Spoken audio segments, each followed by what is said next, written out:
Hello everyone, good morning सभी को। और जैसा कि आज है यहाँ पर 20 फरवरी और 20 फरवरी का जो फर्स्ट शिफ्ट का एग्ज़ाम है एसएससी जीडी का वो समाप्त हो चुका है। तो हम लोग देखेंगे कि आज की फर्स्ट शिफ्ट में कौन कौन से क्वेश्चन पूछे गए थे और देखते हैं हम लोग कौन कौन से क्वेश्चन आए थे। बाकी जो पीडीएफ और क्वेश्चंस जो पूछे जाते हैं शिफ्टों में वो मैं आपको टेलीग्राम चैनल और व्हाट्सएप चैनल पर प्रोवाइड करा देता हूँ, तो वहाँ से जा कर के आपको देख लेना है, वहाँ से जुड़ जाना है। पहला जो क्वेश्चन आपका पूछा गया था कि मौलिक अधिकार कौन से अनुच्छेद में आते हैं। तो मौलिक अधिकारों की अगर बात करें कि ये कौन से अनुच्छेद में आते हैं, तो ये आपका अनुच्छेद हो जाता है 12 से 35, यानी आर्टिकल 12 से 35 लेकर के आपके मौलिक अधिकार के बारे में, जो कि संविधान के भाग 3 में दिया गया है। और ये जो है आपके लिए कहाँ से गए हैं, तो ये यूएसए यानी कि अमेरिका के संविधान से इनको लिया गया, इस चीज़ को याद रखना है। दूसरी चीज़ क्या बोलते हैं कि जो यहाँ पर 23 आपका होता है, यानी कि भाग 3 होता है संविधान को, इसे भारत का मैग्ना कार्टा भी कहा जाता है। तो कई बार ये भी पूछते हैं कि भारत का मैग्ना कार्टा संविधान के किस भाग को कहते हैं, तो मैग्ना कार्टा बोलते हैं जाकर के संविधान के भाग 3 को। नेक्स्ट क्वेश्चन में आएंगे हम लोग। नेक्स्ट है कि किस पंचवर्षीय योजना को गाडगिल योजना के रूप में भी जाना जाता है। तो गाडगिल योजना की बात करें तो तीसरी पंचवर्षीय योजना राइट आंसर हो जाएगा, जिसे कि गाडगिल योजना पर आपके रूप में जानते हैं। एक्चुअली ये गाडगिल मॉडल पर आधारित थी और सबसे असफल जो योजनाएं थी, सबसे असफल योजनाओं में से मानी जाती है जाकर के तीसरी, जो कि सबसे असफल रही हुई थी। तो ये भी पूछते हैं कि सबसे असफल योजना कौन सी रही हुई थी, तो इस चीज़ को भी याद रखना है। बाकी आत्मनिर्भर भारत की शुरुआत कब हुई थी जाकर के ये भी पूछते हैं, क्वेश्चन आया हुआ था। तो आत्मनिर्भर जो भारत है इसकी शुरुआत जो है 2020 में हुई थी, जिस समय पर लॉकडाउन चल रहा था आपका कोरोना पीरियड का, यानी कि कोविड-19 हुआ था, उस समय आपका रहा हुआ था। नेक्स्ट अगला क्वेश्चन हम लोग देखेंगे। नेक्स्ट था कि अभिनव भारत समाज की स्थापना किसके द्वारा की गई थी। तो विनायक सावरकर इसका राइट आंसर था, जिन्होंने अभिनव भारत समाज की स्थापना करी हुई थी। समाज और भी आपका ब्रह्म समाज हो गया, सत्यशोधक समाज हो गया, इन सभी समाजों के बारे में पूछा गया है पहले, तो वो मैं आपको बता ही चुका हूँ कि आपके कब हुआ था, ब्रह्म समाज, प्रार्थना समाज, है ना। तो इनको भी चीज़ें यहाँ पर याद रखनी है। नेक्स्ट आ जाते हैं हम लोग अगले क्वेश्चन में। कौन सा क्वेश्चन आपका पूछा गया था, और हाँ, इसकी अगर आपसे वर्ष पूछे तो अभिनव भारत समाज की जो आपकी स्थापना है वो 1904 में हुई थी जाकर के, जो कि की हुई थी आपके विनायक सावरकर ने, इस चीज़ को भी याद रखना है। नेक्स्ट क्वेश्चन है यहाँ पर कि आईएफएससी कोड कितने अंक का होता है। तो आईएफएससी कोड की बात करें तो ये 11 अंक का होता है, यानी कि जब आप बैंक वगैरह में ट्रांसफ़र करते हैं तो हर बैंक का एक पार्टिकुलर क्या होता है, आपका आईएफएससी कोड रखा जाता है, जो कि 11 अंकों का होता है। तो ये आपसे पूछा गया है, तो इस चीज़ को याद रखना है आपके आईएफएससी कोड का। नेक्स्ट आगे हम लोग अगले क्वेश्चन में चलेंगे। नेक्स्ट है आपका कि किस पंचवर्षीय योजना को में भारत को आत्मनिर्भर और स्व उत्पादक अर्थव्यवस्था बनाने का प्रस्ताव रखा गया था। ये क्वेश्चन पहले भी पूछा जा चुका है प्रीवियस ईयर क्वेश्चन में। आत्मनिर्भर और स्व उत्पादक की बात करें तो ये तीसरी पंचवर्षीय योजना में ये रखा गया था, और ये पहले भी सीजीएल वगैरह में भी एक बार क्वेश्चन आया हुआ, प्रीवियस ईयर का है। तो तीसरी जो पंचवर्षीय योजना थी ये भारत को आत्मनिर्भर और स्व उत्पादक बनाने का जो है इसके अंदर लक्ष्य रखा गया था। और ये जो चलने का टाइम पीरियड था ये 1961 से लेकर के 1966 तक आपकी चली हुई थी। नेक्स्ट आ जाते हैं हम लोग अगले क्वेश्चन में। नेक्स्ट जो आपका क्वेश्चन एक पूछा गया था कि जो नेशनल खो खो गर्ल्स की आपकी चैंपियनशिप 2023 का विजेता पूछा हुआ था, यानी कि 2023 में जो नेशनल खो खो हुआ है गर्ल्स वाला, इसका विनर पूछा था। तो केरल इसका राइट आंसर था, जो कि विनर रहा हुआ था जाकर के 2023 का girls national kho kho winner.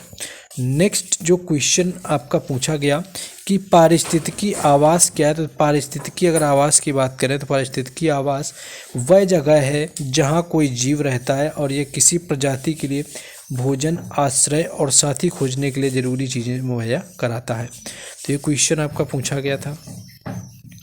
Next question है कि शकों को किस और नाम से भी जाना जाता है। तो शकों की बात करें तो इंडोसीथियन जो है इसका राइट आंसर था, यानी कि जो शक थे उनको इंडोसीथियन के नाम से भी जाना जाता था, इस चीज़ को याद रखना है। ये ईरानी खानाबदोश लोग थे। शकों ने उत्तरी पश्चिमी भारत में इंडो यूनानियों को हरा कर क्या है कि भारत पर आक्रमण किया हुआ था, ये चीज़ आपको याद रखना है। नेक्स्ट आपका क्वेश्चन यहाँ पर है कि जो सरोज वैद्यनाथन हैं वो किस शास्त्रीय नृत्य से संबंधित हैं, तो भरतनाट्यम इसका राइट आंसर हो जाएगा, जो कि तमिलनाडु का शास्त्रीय नृत्य है, ये चीज़ याद रखना है। और उससे रिलेटेड है सरोजा वैद्यनाथन। इनको जो पुरस्कार मिले वो भी ध्यान रखिए, 2002 में इनको पद्मश्री, 2013 में इनको पद्म भूषण से सम्मानित किया गया था। तो ये इनको अवार्ड भी याद रखना है क्योंकि पूछ लिए जाते हैं। नेक्स्ट अगले क्वेश्चन में आएंगे हम लोग कि सिंधु नदी आपके किसके माध्यम से भारत में प्रवेश करती है, तो वहाँ पर ऑप्शन में आपको लेह दिया हुआ था, यानी कि जो सिंधु नदी है ये लेह के माध्यम से क्या करती है, भारत में प्रवेश करती है। तो ये क्वेश्चन आपका रखा गया था। सिंधु नदी तिब्बत में मानसरोवर झील के पास से निकलती है और पश्चिम की ओर बहती हुई ये लेह भारत में प्रवेश करती है। तो ये क्वेश्चन जो है आपका पूछा गया था। नेक्स्ट आ जाते हैं हम लोग अगले क्वेश्चन में। हाँ, नीरज चोपड़ा का यहाँ पर गेम आपसे पूछा गया था कि Neeraj Chopra is related to which sport, तो जावलिन थ्रो इसका राइट आंसर हो जाएगा। कल आपका देवेंद्र झांझड़िया पूछा गया था। देवेंद्र झांझड़िया का जो रिलेशन है, इनका भी रिलेशन जैवलिन थ्रो यानी कि भाला फेंक से ही है, लेकिन ये एक पैरा एथलीट है, इस चीज़ को याद रखना है। और गर्ल्स के मामले में अन्नू रानी का नाम पूछ देते हैं, तो अन्नू रानी किस आपके फील्ड से रिलेटेड है, तो ये भी जैवलिन थ्रो से रिलेट करती हैं, भारत की पहली महिला जो है जो कि भाला फेंकती है। तो अन्नू रानी से भी क्वेश्चन कई बार पूछा गया है, इसको भी याद रखेंगे। नेक्स्ट आपका है कि 2011 की जनगणना के अनुसार भारत का बाल लिंगानुपात कितना है। देखिए, बाल लिंगानुपात की बात करें तो ये है आपका 919, यानी कि 919 जो है ये बाल लिंगानुपात है। 943 तो आपका ओवरऑल लिंगानुपात होता है।